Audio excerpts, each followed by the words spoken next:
Tawagin niyo po akong Lynn, 26 years old. Gusto ko lamang pong magbahagi ng aking karanasan tungkol po ito sa aking pamilya. Mahirap lang po ang buhay namin. Ang tatay ko po ay isang tricycle driver at ang nanay ko naman po ay isang tindera ng isda sa palengke. Mahirap pero nakakaraos naman dahil meron akong mapagmahal at masipag na magulang. Okay naman po ang buhay, lumalaban ng patas. Pero merong isang pangyayari sa buhay namin na nakapagdulot sa akin para makakita ng kung ano-anong nilalang.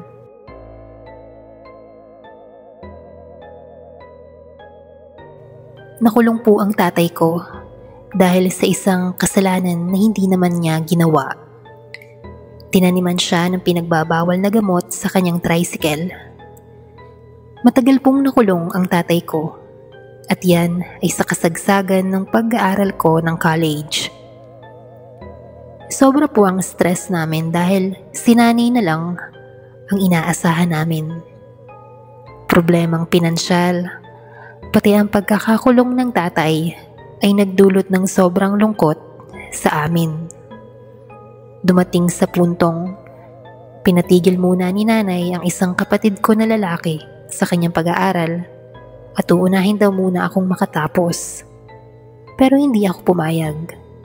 Kaya nag-decide ako na mag-stop at tulungan ng nanay ko sa pagtitinda ng isda sa palengke.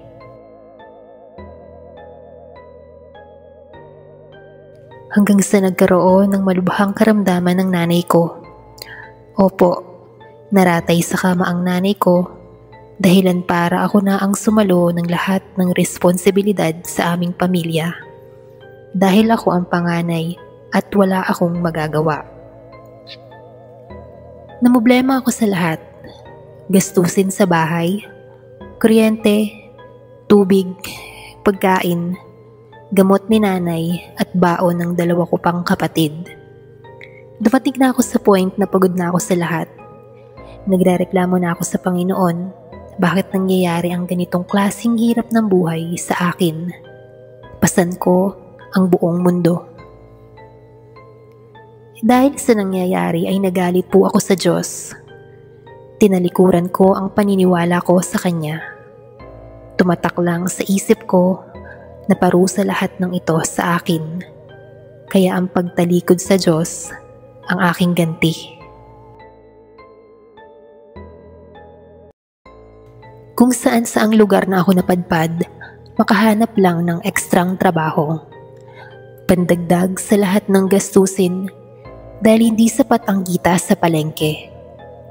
Napadaan ako sa isang simbahan. Parang may kung anong bumubulong sa akin na pumasok ako sa loob.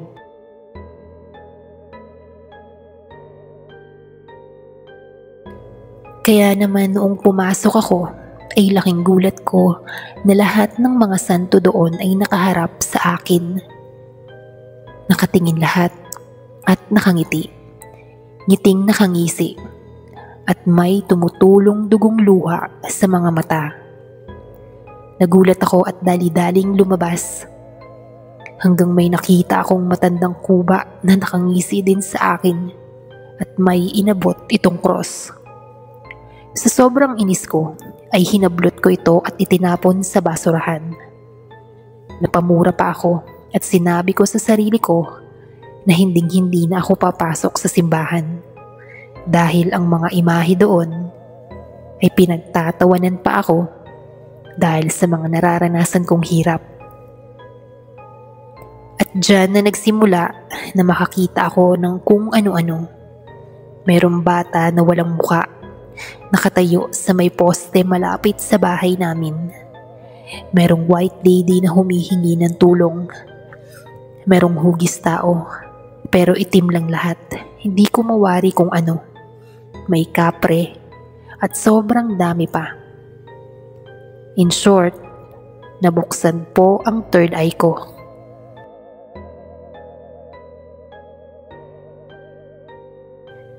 Nasanay ako na paulit-ulit na akong nakakakita ng kung ano-ano.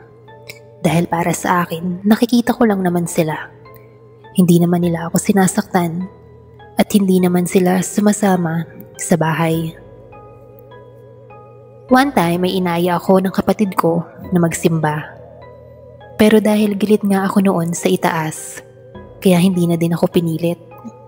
Sinabihan ko pa ang kapatid ko na huwag maniniwala sa Diyos.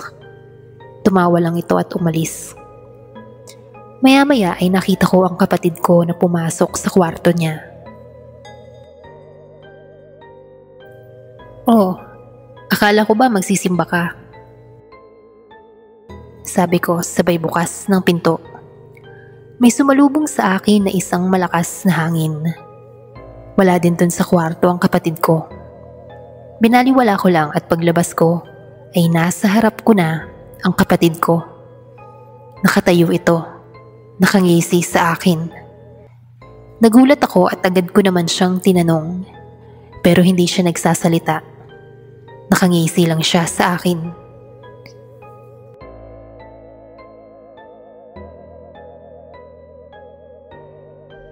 Akin na lang ang kapatid mo.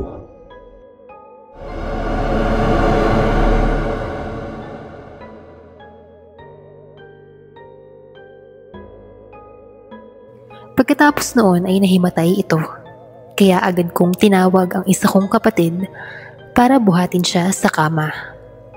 Andun lang kami hanggang sa magkaroon siya ng malay. Nagising siyang takot na takot. Yumakap siya sa akin at sinabing may gusto daw kumuha sa kanya. Isa daw malaking nilalang na parang demonyo.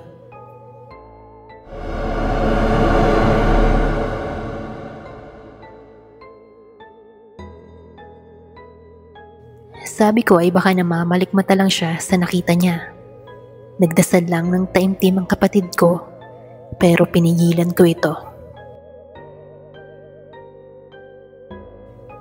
Huwag kang magdasal dahil hindi ka niya papakinggan.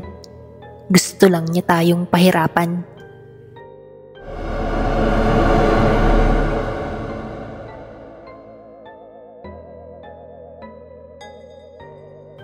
Sobrang sarado na ang utak ko sa mga panahon na yan dahil nga sa daming pagsubok na pinagdadaanan. Ultimo mga kapatid ko at nanay ko ay nakikiusap na sa akin na bumalik daw ako sa Diyos at humingi ng tawad. Pero ayoko. Lahat ng rosaryo, santo at kung ano-anong tungkol sa Panginoon ay tinapon ko dahil sa pagkasuklam. Hindi ko alam nang dahil doon ay pinapasok na pala kami ng kung ano-anong nilalang sa bahay. Nandiyan na yung pati mga kapatid ko ay nakakakita na din. Na-impluwensyahan ko silang hindi maniwala sa Diyos. Na hindi ko naman alam na susundin nila. Nagalit din sila at katulad ko ay tumalikod din sila sa Panginoon.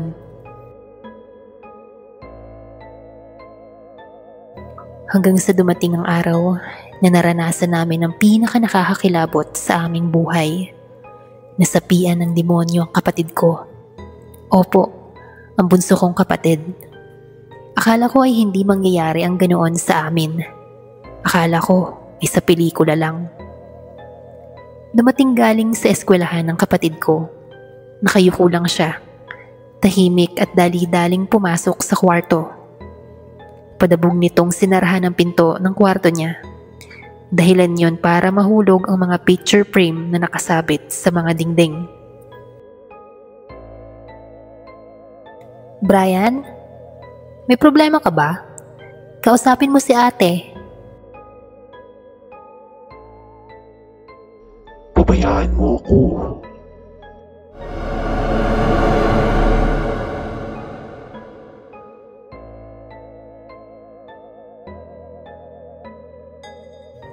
Isang malaking tinig galing sa loob, parang galing sa ilalim ng lupa. Nag-aalala ako. Tinawag ko pa ang isa kong kapatid para magpatulong. Pinipilit naming buksan ng pinto. May naririnig kami sa loob na halo-halong mga boses. May boses na malalim, malaki, maliit. Ate! Walang tutulong sa'yo. Walang Diyos. Ha ha ha ha ha ha.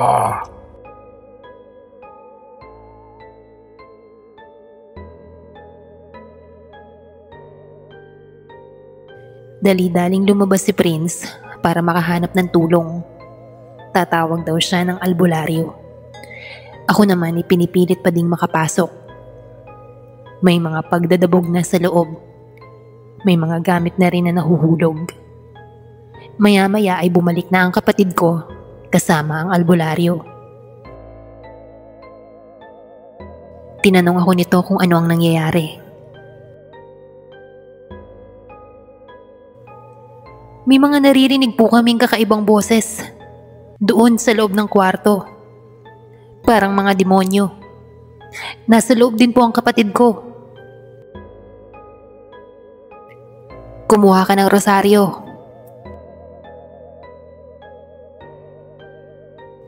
Nagulat ako nang sabihin niyo ng albularyo. Paano ko sasabihin na tinapong ko lahat ng gamit na tungkol sa Panginoon? Wala ho kami nun, sabi ko. Kita ko ang pagkagulat niya. Maya-maya ay tumigil ang ingay sa loob ng kwarto at nagulat kami dahil biglang bumukas ng kusa ang pinto.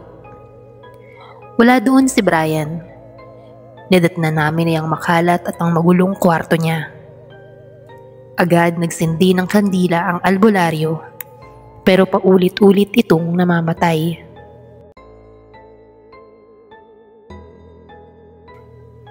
Palingalinga ako sa paligid at hinahanap ko ang kapatid ko nang biglang umangat ng kusa ang higaan niya.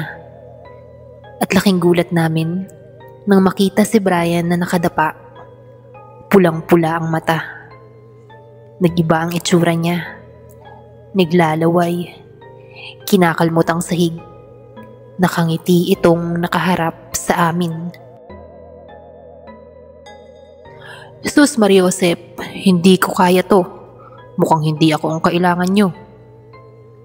Yan ang mga nasabi ng albularyo.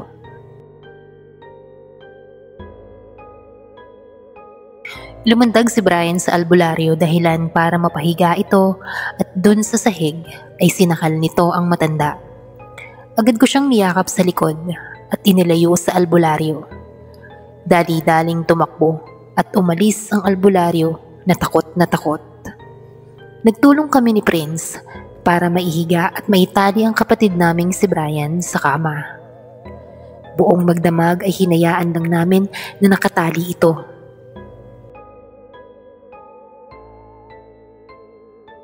Pinuntahan namin siya dahil kailangan ko siyang pakainin. Pagpasok namin ni Prince sa kwarto, ay nakaharap sa amin si Brian at nakangiti.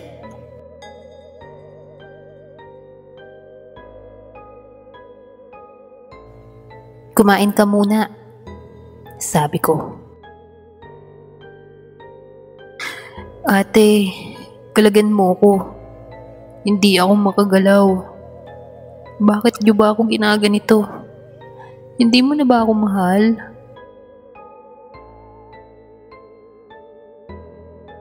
Kalagan mo ko. Kung ayaw mong pati ikaw, isama ko sa impyerno. Kasalanan mo to. Ikaw lahat ang may kasalanan nito.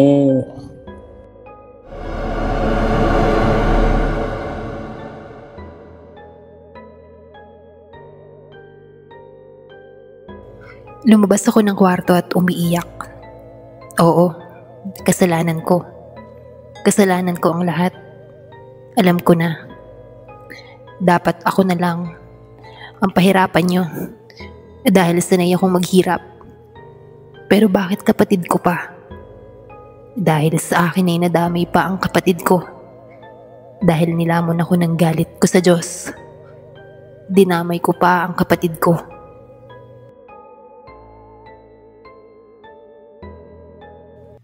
Nagsisisi ako ng sobra sa lahat. Habang nasa labas ako, nakarinig ako ng sigaw. Si Prince. Agad akong bumalik sa loob. Laking gulat ko nang madatnan si Prince na nakaupo sa sahig at nakatingin sa taas. Si Brian, nakalutang siya. Yung parang itsura ni Papa Jesus nang nakapako ito sa krus. Nakangisi siya sa amin at sa likod ay mayroong isang malaking anino. Sobrang laki. May sungay ito. At sunod nun ay humangin ng sobrang lakas.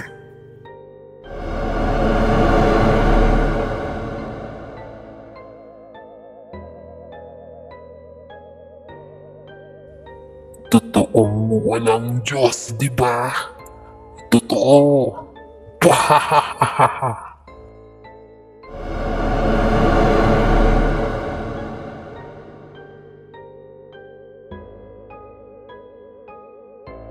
Kinuha ko ang kapatid kong si Prince. Lumabas kami at sinaraduhan namin ang pinto. Nilak namin ito. Sinabihan ko ang kapatid kong bantayan muna si nanay sa kabilang kwarto. Lalabas lang ako. Dahil alam ko na kung sino ang makakatulong sa amin. Lumabas ako ng bahay kahit 10 oras na ng gabi. Habang naglalakad ako at binabagtas ang daan, ang dami kong nakikita na kung ano-ano. Mga elemento. Pinagtatawanan nila ako. Walang problema sa akin. Ayos lang sa akin basta maligtas ko ang kapatid ko. Sabi ko sa sarili ko. Bumuhos ang malakas na ulan. May mga tawanan pa akong naririnig sa tenga ko. May umiiyak. May humihingi ng tulong. At pati boses ng kapatid kong si Brian ay naririnig ko. Nakarating ako ng simbahan. Kinakatok ang pintuan. Nagmamakaawa. Umiiyak. Napaluhod na ako. Maya-maya ay pinagbuksan na ako ng pari.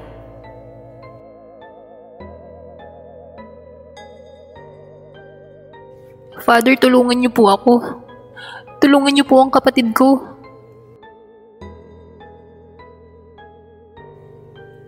Matutulungan kita, pero dapat ay buo ang loob mo. Nasa sayo yan. Magbalik loob ka sa kanya. Hinihintay ka lang niya. Sabi ng pari. Kaya naman, nagkumpisal ako at sinabi lahat sa pari ang nangyari. At gumaan naman ang loob ko. Dumating ako sa bahay kasama si Father. Nadatnan namin na walang ilaw ang bahay. Sinalubong kami ng kapatid kong si Prince at tinanong ko kung anong nangyari kay Brian.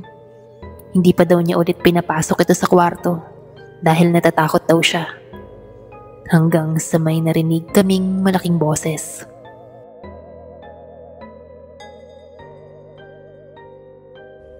Isa pa yan.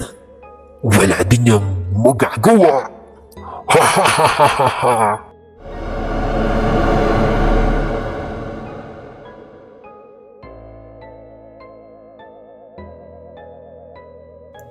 Tinapon mo lahat ng rosaryo niyo at mga santo dito sa bahay niyo. Kaya pala madali kayong pinasok ng demonyo. Sabi ni Father. Pasensya na po, Father.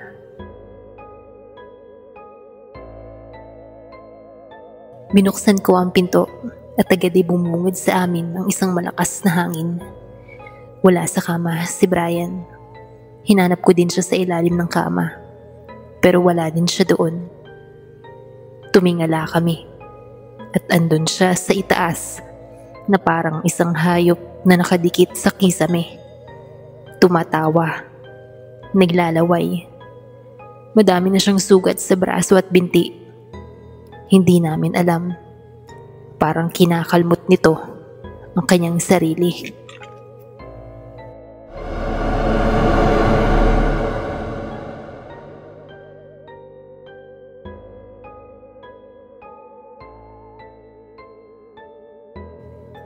Bumaba ka na dyan. Nag-aalala na sa'yo si ate. Sabi ko. Nag-aalala ka? Mahal mo ko? Hindi. Hindi mo ko mahal. Sarili mo lang ang mahal mo.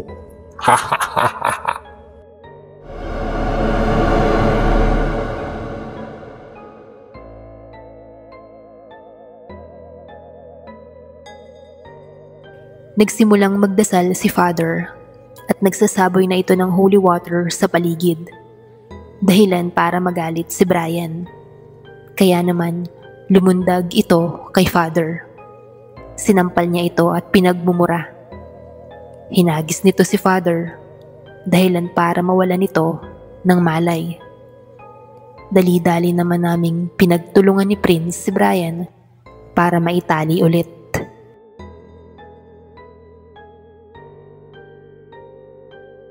Ate, pagod na ako. Ayoko na. Tulungan niyo ko. Ang sakit na ng pagkakatali niyo.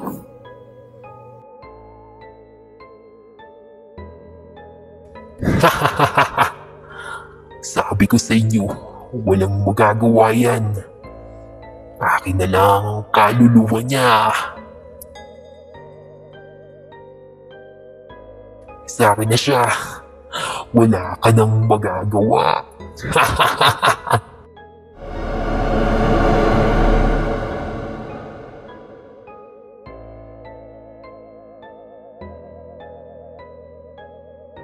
Sumisigaw na siya sa sobrang sakit. Tinatawag niya ang pangalan ko. Meron na rin akong naririnig ng mga tumatawa. May umiiyak na naman. Halo-halo na ang naririnig ko. Masakit sa ulo. Hindi ko kinakaya. Lumalabo ang paningin ko. Nang maya-maya ay tapikin ako ni Prince. Kaya bumalik din ako sa ulirat.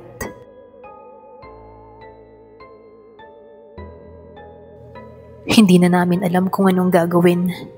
Nagpupumiglas si Brian at nagwawala. Gumagalaw ang mga ugat niya na parang may gumagapang na kung ano. Sumusuka na siya ng kulay green na likido. May kung ano din sa tiyan niya na gumagalaw.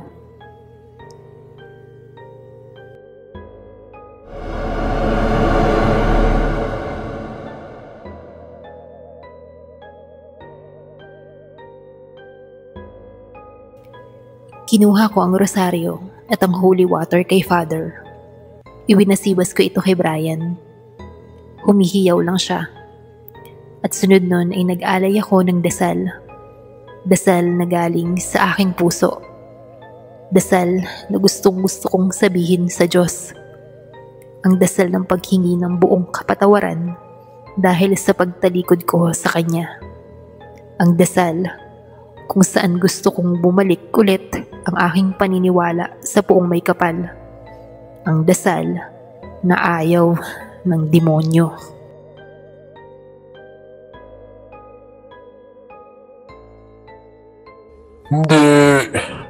Hindi. Ako pa rin. Ako lang ang malakas.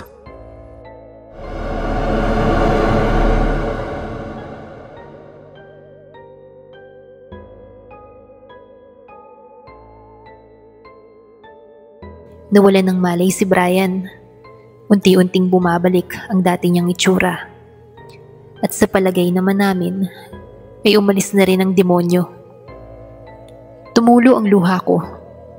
Niyakap ko ang kapatid ko. Kasabay nun ay pinasalamatan ko ang Panginoon.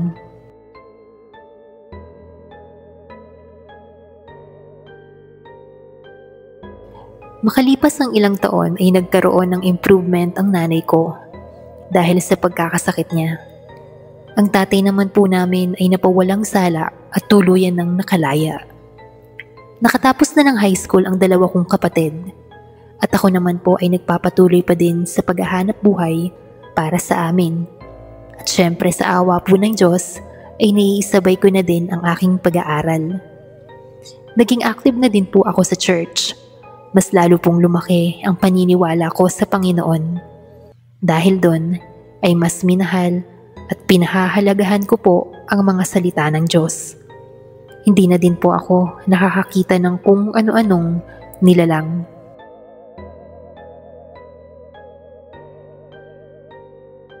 Natutunan ko pong mahalin ang mga kapatid ko at ang aking mga magulang. Naging mas masaya na kami. At dahil yun, sa Panginoon.